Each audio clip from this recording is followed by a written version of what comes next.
जय हिंद साथियों। जैसे कि आज का जो हमारा करंट कंटेंट का टॉपिक है वे एक महत्वपूर्ण एजेंसी से संबंधित है। ये वह एजेंसी है जो आपके हर तरीके के क्राइम पर नज़र रखती है। उसी को लेकर सुप्रीम कोर्ट ने उस पर एक टिप्पणी की है, उस पर हम चर्चा करेंगे। ये टिप्पणी कितनी आपके सोचने योग्य है और आपको क्यों जानना जरूरी है, क्योंकि आपका पीसीएस एग्जाम हो या यूपीएससी एग्जाम हो, उसमें इसके परिप्रेक्ष्य में आपसे प्रश्न पूछे जाते हैं और आपकी अवधारणाएं भी आपको उसमें व्यक्त करनी होती है। तो जैसे कि हमारे भारत में जो भी इन्वेस्टिगेशन एजेंसियां हैं उसमें आपका एनआईए भी आता है, आईबी भी आता है, रॉ भी आता है और सीबीआई भी आता है। उससे संबंधित ही उसमें एक आपका जो एजेंसी है वे सीबीआई पर आपने सुप्रीम कोर्ट ने टिप्पणी की है कि पिंजरे में बंद तोता है। सीबीआई को कहा है कि एक पिंजरे में बंद तोता। हम इसको समझेंगे कि क्यों कहा गया है इसको, कि क्या कर रही थी सीबीआई ताकि सुप्रीम कोर्ट ने इतनी बड़ी टिप्पणी आपकी सीबीआई पे कर दी है। उसी को लेकर हम सीबीआई का आपका पूरा परिप्रेक्ष्य, उसका इतिहास को जानेंगे, वे कैसे बनी है और किस सन में आपको उसको स्थापित किया गया है। कि हाल ही में सुप्रीम कोर्ट के एक न्यायाधीश ने सीबीआई को पिंजरे में बंद तोते की संज्ञा दी है। क्यों? क्योंकि उनका कहना है कि देश की इस सर्वोच्च एजेंसी को सरकारी प्रभाव से मुक्त होना चाहिए। सरकारी प्रभाव से मुक्त होना चाहिए, इसका क्या तात्पर्य है कि कोई भी आपकी एजेंसी है उसकी इथिकल वैल्यू होती है। Ethical value in the sense कि आप कोई भी काम कर रहे हैं तो आप अपने दायरे में करिए, उसको पारदर्शिता लेकर निष्पक्षता के साथ करना है, उसमें किसी का भी आपको सहयोग नहीं लेना है। कहते हैं कि लाल फितैशी होती है राजनीति, आपकी उसमें इन्वॉल्व हो जाएगी तो वो एजेंसी अपना कार्य सही तरीके से नहीं कर पाएगी। और इसको जो भी एजेंसियां हैं ये सरकार के दायरे से बहुत दूर रहती हैं, इनके अंदर सरकार का कोई भी दायरा नहीं होता है, सरकार इसमें हस्तक्षेप नहीं कर सकती। क्यों?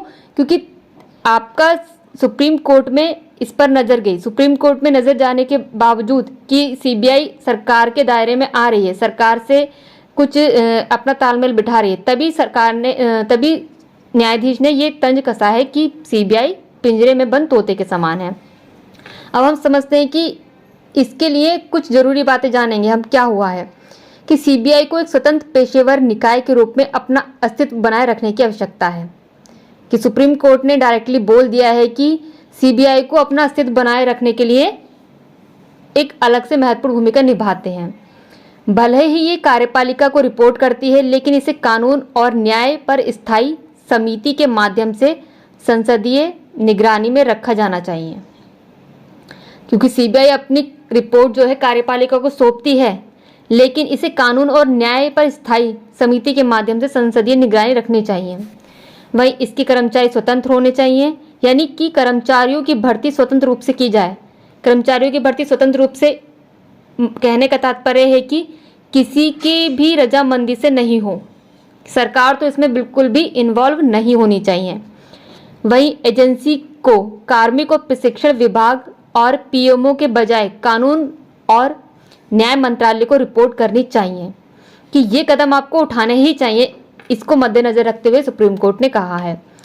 वहीं अधिकार क्षेत्र की स्पष्टता होनी चाहिए। सबूतों और गवाहों के साथ छेड़छाड़ को कम करने के लिए स्पष्ट जनादेश दिए जाने चाहिए। ये आपके 5 आपके निर्देश दिए हैं, आपको बताया गया है कि सुप्रीम कोर्ट ने कि आपको इस तरीके से अपना काम करना है। क्यों? क्योंकि आपकी सीबीआई है, एक बड़ी एजेंसी है भारत में क्राइम को कंट्रोल करने के लिए। अब हम समझते हैं सीबीआई का जो भी परिप्रेक्ष्य इतिहास है उसको जानने की कोशिश करते हैं। सबसे पहले सामान्य जानकारी में मैं सीबीआई की कहूँगी कि केंद्रीय अन्वेषण ब्यूरो यानी सीबीआई भारत की एक प्रमुख अन्वेषण एजेंसी है, यानी इन्वेस्टिगेशन एजेंसी है। ये केंद्रीय सतर्कता आयोग और लोकपाल को सहायता प्रदान करती है। 2 आपकी एजेंसियां हैं, उनको ये सहायता प्रदान करती है सीबीआई। ये भारत सरकार के कार्मिक पेंशन तथा लोक शिकायत मंत्रालय के कार्मिक विभाग के अधीक्षण में कार्य करता है। हालांकि भ्रष्टाचार निवारण अधिनियम के तहत अपराधों के अन्वेषण के मामले में इसका अधीक्षण केंद्रीय सतर्कता आयोग के पास है। वहीं ये भारत की नोडल पुलिस एजेंसी भी है। जो आपकी सीबीआई है वो भारत की नोडल पुलिस एजेंसी भी है, जो इंटरपोल की ओर से इसके सदस्य देश में अन्वेषण संबंधी समन्वय करती है। वहीं इसकी अपराध सिद्धि दर आपकी 65 से 70% तक है। अतः इसकी तुलना विश्व की सर्वश्रेष्ठ अन्वेषण एजेंसियों से की जाती है। आप समझ सकते हैं कि जब सीबीआई की जो एक तरीके से ख्याति है वो इंटरनेशनल लेवल पर है। अगर सीबीआई कुछ भी इस तरीके का झमेला करती है अपनी एजेंसी के कार्यों में, तो इसकी भूमिका पर बहुत ज़्यादा प्रभाव पड़ता है। तभी सुप्रीम कोर्ट ने फटकार लगाई है। अब हम चलते हैं कि सीबीआई का ऐतिहासिक पृष्ठभूमि को समझते हैं। सीबीआई का कैसे निर्माण हुआ। द्वितीय विश्व युद्ध के दौरान आपका वर्ष 1941 में ब्रिटिश भारत के युद्ध विभाग में एक विशेष पुलिस स्थापना का गठन किया गया था, ताकि युद्ध से संबंधित खरीद मामलों में रिश्वत और भ्रष्टाचार के आरोपों की जांच की जा सके। ये द्वितीय विश्व युद्ध के दौरान हुआ था कि विशेष पुलिस स्थापना की गई थी। वहीं दिल्ली विशेष पुलिस स्थापना अधिनियम, जो कि 1946 एक्ट है, में लागू करके भारत सरकार के विभिन्न विभागों में भ्रष्टाचार के आरोपों के अन्वेषण हेतु एक एजेंसी के रूप में इसकी औपचारिक शुरुआत की गई। आपका गठन किया गया था 1941 में और भारत में आपका 1946 में इसकी औपचारिक शुरुआत की गई है सीबीआई की। सीबीआई एक वैधानिक निकाय नहीं है, लेकिन इसे दिल्ली विशेष पुलिस स्थापना अधिनियम 1946 के द्वारा अन्वेषण करने की शक्ति प्राप्त है। वहीं सीबीआई की स्थापना की सिफारिश भ्रष्टाचार रोकथाम पर संथानम समिति द्वारा की गई थी। वहीं सीबीआई को दिल्ली विशेष पुलिस स्थापना अधिनियम 1946 द्वारा अन्वेषण करने की शक्ति प्राप्त है। वहीं वर्ष 1963 में भारत सरकार द्वारा सीबीआई का गठन भारत की रक्षा से संबंधित गंभीर अपराधों, उच्च पदों पर भ्रष्टाचार, गंभीर धोखाधड़ी, ठगी, गबन और सामाजिक अपराधों के अन्वेषण हेतु किया गया। वहीं कुछ समय बाद सीबीआई को चर्चित हत्याओं, अपहरण, विमान अपहरण, चरमपंथी द्वारा किए गए अपराधों जैसे अन्य अपराधों का उत्तरदायित्व, एक तरीके से जांच करने का उत्तरदायित्व भी सौंपा गया। उसी को देखते हुए हम सीबीआई द्वारा अन्वेषण योग्य मामले कौन कौन से होते हैं इनको जानेंगे कि सीबीआई किन किन मामलों की जांच कर सकती है। भ्रष्टाचार निवारण पर जो भी अपराध किए जा रहे हैं उनकी जांच करती है। वहीं आर्थिक अपराधों पर भी आपकी जांच करेगी, विशेष अपराध भी जांच करेगी और सतत संज्ञान मामलों पर भी जांच करेगी। जैसे भ्रष्टाचार में आपकी केंद्र सरकार, सार्वजनिक क्षेत्र के उपक्रम, भारत सरकार के स्वामित्व व नियंत्रण वाले कोई भी निगम या निकाय हैं या लोक अधिकारी हैं, उन पर भी जांच करेगी। वहीं जो भी अगर सीबीआई के स्वतः में मतलब स्वयं के संज्ञान में कोई भी मामला आ रहा है तो सीबीआई उस पर भी अपनी जांच कर सकती है। वहीं केंद्र सरकार किसी राज्य में अपराध की जांच के लिए सीबीआई को अधिकृत कर सकती है।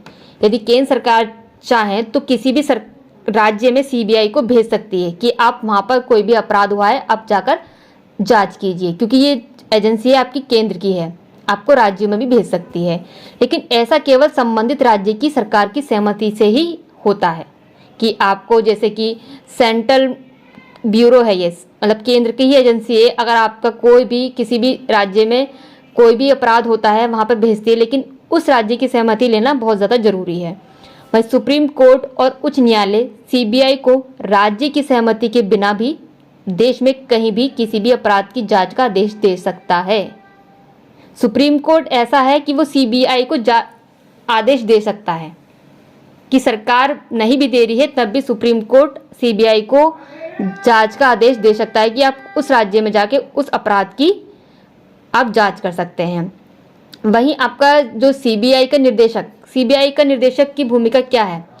सीबीआई का निर्देशक दिल्ली विशेष पुलिस स्थापना अधिनियम के तहत पुलिस महानिरीक्षक के रूप में संगठन के प्रशासन के लिए उत्तरदायी होता है।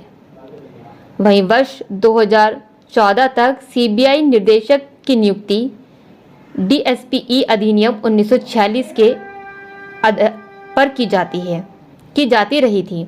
वहीं वर्ष 2003 के विनीत नारायण मामले में सर्वोच्च न्यायालय की सिफारिश पर डीएसपीई अधिनियम को संशोधित किया गया। साथ ही एक समिति द्वारा केंद्र सरकार को सीबीआई निर्देश की नियुक्ति से संबंधित सिफारिशें भेजी गई, जिसमें केंद्रीय सतर्कता आयोग के प्रतिनिधि तथा गृह मंत्रालय एवं कार्मिक और लोक शिकायत मंत्रालय के सचिव सदस्य के रूप में शामिल थे।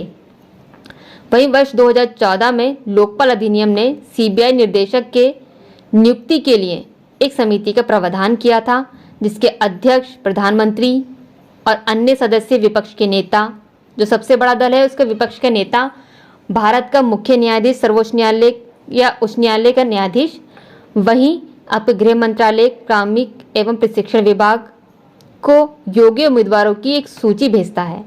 इसके बाद डीओपीटी वरिष्ठ ईमानदारी और भ्रष्टाचार निरोधक मामलों की जांच के आधार पर एक अंतिम सूची तैयार करता है और इसे समिति को भेजता है। वहीं सीवीसी अधिनियम 2003 द्वारा सीबीआई के निर्देशक को कार्यकाल को 2 वर्ष तय किया गया था, लेकिन नवंबर 2021 में राष्ट्रपति ने 2 अध्यादेश जारी किए थे। वहीं जो केंद्र सरकार को केंद्रीय अन्वेषण ब्यूरो और प्रवर्तन निर्देशालय के निदेशक के कार्यकाल को 2 साल से बढ़ाकर 5 वर्ष करने की अनुमति दी थी। वहीं दिल्ली विशेष पुलिस स्थापना अधिनियम में संशोधन किया गया था। क्यों? क्योंकि उसमें सीबीआई को नाम भी चेंज किया गया था कि सार्वजनिक हित में संबंधित समिति, जिसमें कि प्रधानमंत्री और विपक्ष के नेता, भारत के मुख्य न्यायाधीश के नेतृत्व वाली समिति होगी, कि सिफारिश के आधार पर निर्देशक के कार्यकाल को 1 वर्ष में 1 वर्ष के लिए बढ़ाया जा सकता है। वहीं सीबीआई द्वारा जांच से संबंधित मुद्दे, कुछ मुद्दे भी रहे हैं कि 2021 में सर्वोच्च न्यायालय की पीठ ने एक मामले को संदर्भित किया था। और भी ज़्यादा मुद्दे रहे कि 8 राज्यों ने अपने क्षेत्रों में जांच शुरू करने के लिए सीबीआई की सहमति ली थी। इसी तरीके से और भी अधिक मुद्दे रहे हैं जिनमें सीबीआई अपनी भूमिका निभाती रही है। ये तो रहा सीबीआई के बारे में छोटी सी जानकारी, जिसमें आके आपका इतिहास के बारे में, और अभी हाल ही में जो सुप्रीम कोर्ट ने फटकार लगाई है सीबीआई की। क्यों? क्योंकि सीबीआई एक स्वतंत्र निकाय है, इसको एक निष्पक्ष तरीके से अपनी जांच करनी चाहिए। इसमें सरकार का हस्तक्षेप बिल्कुल नहीं होना चाहिए, तभी ये निष्पक्षता से अपने निर्णय सुना सकती है, तभी निष्पक्षता से अपनी जांच कर सकती है। आप हमारे साथ बने रहिए, इसी तरीके से हम और भी एजेंसियों के बारे में चर्चा करते रहेंगे। जय हिंद,